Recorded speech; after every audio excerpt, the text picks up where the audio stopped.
전부 변동, 초변동 원가 계산은 제품 원가를 구성하는 요소를 어떻게 볼 거냐. 우리가 지금까지 봤던 제조 원가는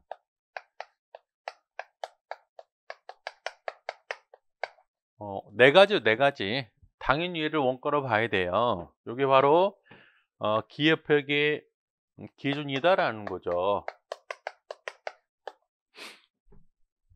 자, 우리 기업회계 기준, 기업회계 기준은 필요한 이유가 외부 보여주기 때문에 필요한 거거든요. 그래서 예를 들어 다른 말로 외부 공시용 재무제표다 표현하기도 해요. 자, 이게 이제 기업회계 기준, 우리 회계 기준인데 변동원가 계산은 자, 변동비 성격만 원가로 보자라는 거예요. 변동비 성격만. 자, 고정비는 원가로 보지 말고 기간 비용 처리하자. 기간 비용은 판관비처럼 발생한 기간에 다 비용으로 떨어버리겠다. 사실 이론적으로 변동원가 계산은 굉장히 중요한 거예요. 왜냐하면 변동원가 계산 자체가 우리 이제 관리회계 중에 단기 의사결정 거기 이론적 배경이 되기 때문에 잘 아셔야 되고요. 근데 사실 변동원가 계산도 논리적으로 맞지 않는 부분들이 있죠. 실제 보면은 얘네들을 변동비 아니거든. 그러니까 제가 밖에서 강의하게 되면 실무하신 분들은 이거 변하지 않는다 이런 얘기를 한다고 안 해요. 그러면 현실적으로 보면 재료비만 변동비를 보는 게 타당할 수도 있다고. 그리고 이게 바로 초변동 원가 계산이에요. 물론 이제 초변동 원가 계산도 시험에 나오긴 나와요. 시험에 나오긴 나오는데 우리 관리회계 전체 틀 안에서 보면 얘는 별로 중요성은 없어. 근데 얘는 반드시 잘 알고 있어야 돼. 그래서 대부분 이제 전부 원가 계산과 변동 원가 계산을 비교하는 건 반드시 알아야 되고요. 그러면 왜 변동 원가 계산이 중요할까? 그 이유는 전부 원가 계산은 우리 이제 기업회계 기준을 사용하긴 하지만 의사결정 측면에서 보면 별로 중요하지 않다. 실제 의사결정 성과평가 측면에서는 변동원가 계산이 중요하다라고 해요. 그러면 일단 전부원가, 변동원가 계산 틀이 중요한 거니까 그거를 손익계산서만 좀 비교를 해드리면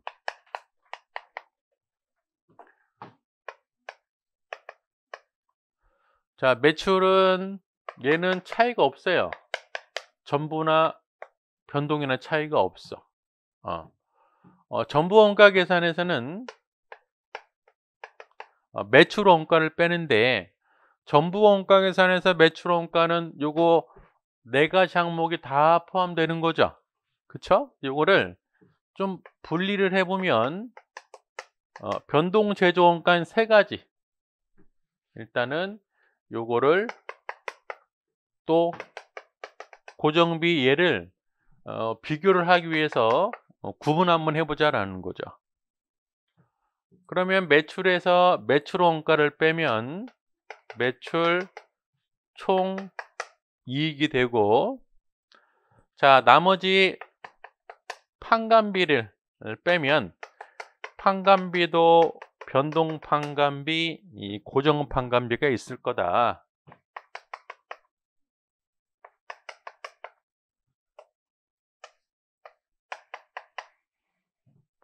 자 이렇게 해서 영업이익이 되겠죠. 그렇죠?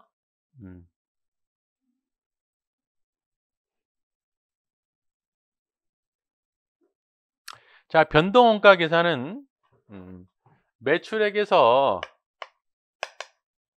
매출 원가를 빼는 게 아니고요. 변동비만 빼자라는 거 변동비. 자, 변동비 보니까 두 가지가 있네. 여기에도 변동비가 있고 얘도 변동비가 있어요. 자, 모아보자.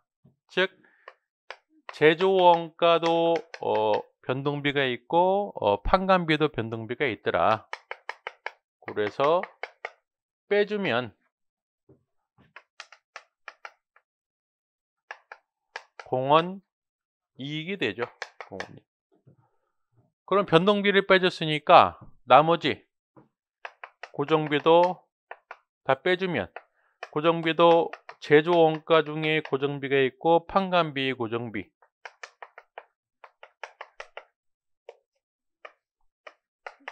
영업이익이 되죠.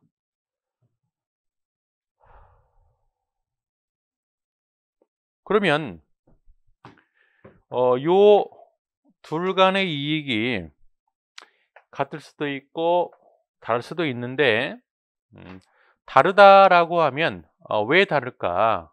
실제 얘 같고 얘도 같고 얘도 같아요. 얘는 그냥 위로 자리만 바꾼 거예요. 뭐가 달라지냐면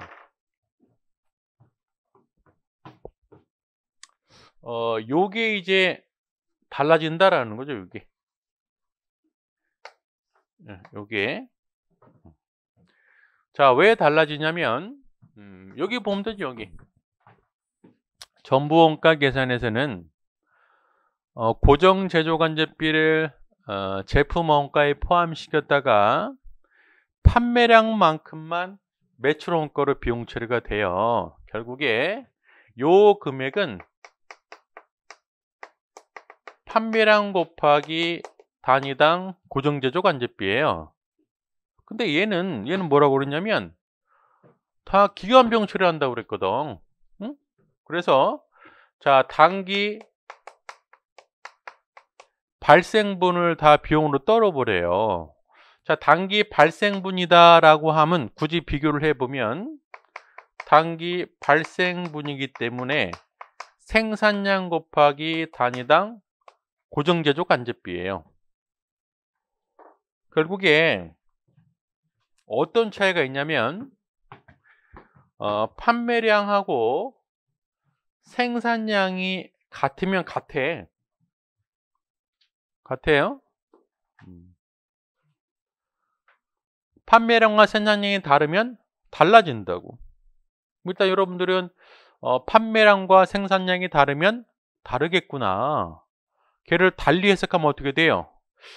기초 기말 재고 수량이 달라지면 당연히 생산 판매량이 달라지는 거 아니에요. 그렇죠? 문제에서는 생산 판매량이 달라질 경우를 내는 게 아니고 기초 기말 수량이 달라지는 경우를 낸다고. 똑같은 얘기라고. 기초 기말 수량이 달라진다라는 건 생산 판매량이 달라지는 건 똑같아요. 그렇죠? 그러면 생산과 판매량이 같다라고 하면 전부원가 계산이든 변동원가 계산이든 이익은 같겠죠? 그렇죠? 혹시 여러분들 CBP 분석 생각나요? CBP 분석 기본 가정 뭐라고 되어 있어요? 생산 판매량 같다는 가정이 있거든. 그렇죠? 그러면 생산 판매량이 같으면 전부원가를 하든 변동원가를 하든 이익 똑같죠? 그렇죠? 근데 요 방식이 훨씬 쉽거든. 그래서 CBP 분석이 요걸 쓰는 거예요. 그 과정 때문에. 됐어요? 일단은 뭔가 모르겠지만 생산 판매량이 다르면 이게 달라지는구나. 초변동도 한꺼번에 볼게요. 초변동도 매출액 자체는 변하지 않아요. 얘도 똑같다고. 근데 초변동은 뭐만 원가로 본다라고 그랬어요? 재료비만 원가로 본대. 재료비만. 뭘 빼면 돼요? 재료비만 빼자. 재료비만. 그러면 얘만 원가로 얘만 변동비로 보기 때문에 매출액에서 재료비를 뺀 나머지를 공원 이익이에요. 근데 얘하고 얘랑 똑같잖아. 헷갈리죠? 그래서 앞에 뭐가 하나 붙거든. 재료 처리 량 공원이익 또는 스루프 공원이익, 현금 창출 공원이익. 그럼 지금 여 위에 있는 변동 제조 원가는 재료비, 노무비, 변동 제조 간접비가 있는데 재료비가 왔으니까 나머지를 순차적으로 다 빼주자라는 거죠. 자, 농업이, 변동제조간접비, 변동 판관비 다 빼주고, 그 다음에 고정비도 고정제조원가 판관비를 빼주자라는 거죠.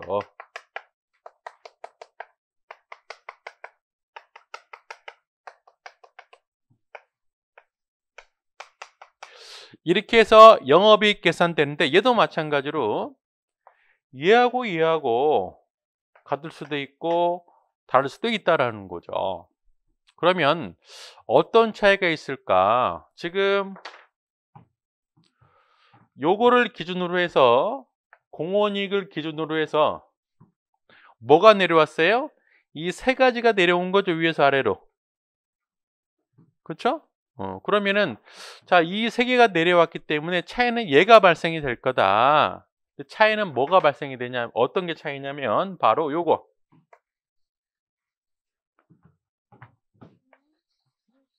요 차이라고, 요 차이. 요게 내려오면서 차이가 발생이 되는 거죠. 패턴이 똑같아. 얘는 얼마만큼, 단기 판매량만큼. 얘는 얼마만큼, 단기 발생분이기 때문에 생산량만큼. 결국 얘도 생산량과 판매량이 다르면 둘이 이익은 차이가 발생할 거다라는 거예요. 근데 하나 여러분들이 주의할 사항이 요거 변동 판관비. 얘는 무조건 판매량이 함수예요. 얘는 판관비는 생산량과 전혀 관련이 없어요. 가끔 여러분들 오해하시더라고. 얘 셋이 한꺼번에 내려오다 보니까 얘도 생산량이고 얘는 생산량 아니지 뭐. 판관비가 어떻게 생산량 함수일 수가 있어요. 그렇죠? 요것만 주의하시면 돼요. 그 다음에 하나만 더 볼게요. 그럼 결국에 생산량과 판매량의 차이가 발생이 되면 서로 간의 영업이익 차이가 발생할 거다라는 거죠. 그러면 기초는 없었고 생산이 10개, 판매가 5개다라고 하면 당연히 생산 판매량은 다르죠. 기말은 몇 개 남아요? 5개 남죠. 자, 생산 판매량은 다르기 때문에 기초 기말도 다른 거예요. 그쵸? 그러면 요게 어떤 원가로 구성이 되어 있을까? 보니까 우리가 전부 변동 초변동이다라고 하면 전부 원가 계산은 재료비, 농업비, 변동, 고정제조간접비로 이루어져 있고, 변동 원가 계산은 재료비, 농업비, 변동 제조간접비까지만, 얘는 없다라는 거죠. 그러면 얘는 어디 갔을까? 원가가 아니고 얘는 비용 처리가 돼버렸겠지. 그쵸? 그러면 이익으로 보면 어디가 더 커요? 얘가 더 커. 왜냐면 얘는 비용 처리 돼버려서 얘는 자산으로 남아있고. 그래서 이익 차이는 얼마냐 보니까 기말 재고에 들어가 있는 고정제조 간접비다라는 거죠. 여기 써 있잖아요. 둘 간의 차이는 고정제조 간접비라고.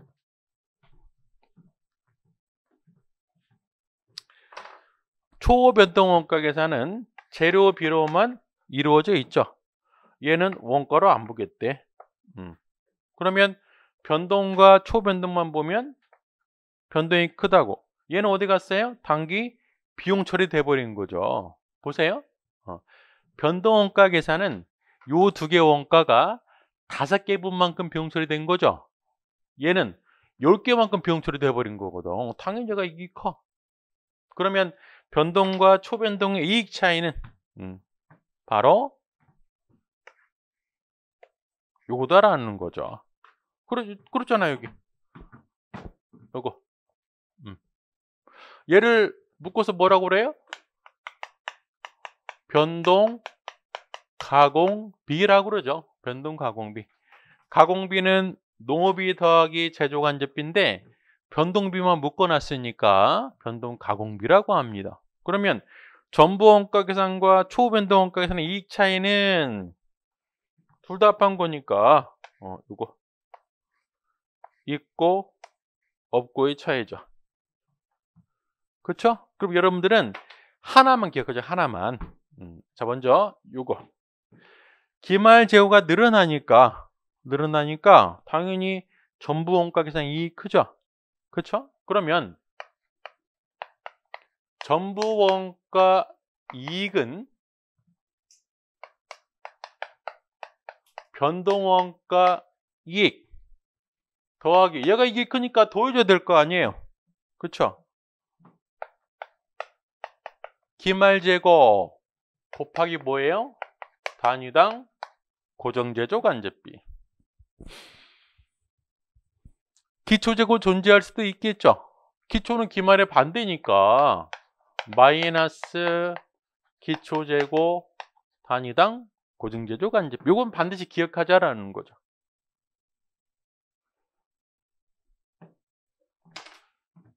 그 다음에 우리가 이제 이 기말재고 기초재고라고 표현하는데 이 재고는 제품도 재고고 제공품도 고려를 해줘야 되겠더라. 왜냐면은 이 제조간접비라는 건 어때요? 균등 발생하는 걸 가정하기 때문에 제공품도 고정비가 들어갔을 거 아니에요. 얘도 감안해 줘야 된다고. 당연히 제공품이 나오면 뭘 봐야 될까? 완성도를 봐야 되겠죠.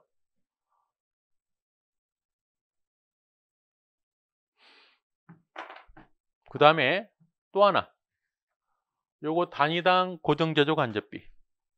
자, 요 두 개가 항상 같을까 다를까? 같을 수도 있고 다를 수도 있는 거예요. 만약 다르다면 기초기말 수량이 일정하다라고 하더라도 이익은 달라져. 그렇죠? 그렇죠? 이거는 주의해 두시고 또 하나 요게 우리가 정상원가 계산 표준원가 계산이 있었죠. 정상원가 계산이든 표준원가 계산이든 차이 조정이 무배분법이다라고 하면 요 원가들은 실제 원가가 아니고요. 자, 예정 배부율 표준원가라고. 제가 이건 여러 번 설명해 드렸을 거예요. 자, 정상원가 계산이든 표준원가 계산이든 나중에 배부 차이와 표준원가 차이 조정을 비례배분법이 아닌 무배분법 처리한다라고 하면 당연히 기말 재고에 남아있는 원가들은 예정 배부액, 표준 배부액이라고. 근데 일반적으로 뭘 많이 쓴다고 그랬어요? 매출원가 조정법 많이 쓴다라고 그랬으니까 매출원가 조정도 무배분법이잖아요. 그렇죠? 문제 많이 나온다고. 이게 이제 흔히 말하는 뭐 정상원가 계산하에서의 변동원가 계산, 표준원가 계산하에서의 변동원가 계산이라고 하는데 실제 많이 나오는 파트예요. 이 개념 좀 이해하고 계셔야 된다고. 자, 굳이 얘를 좀 응용을 해보면 요거 이제 알았으니까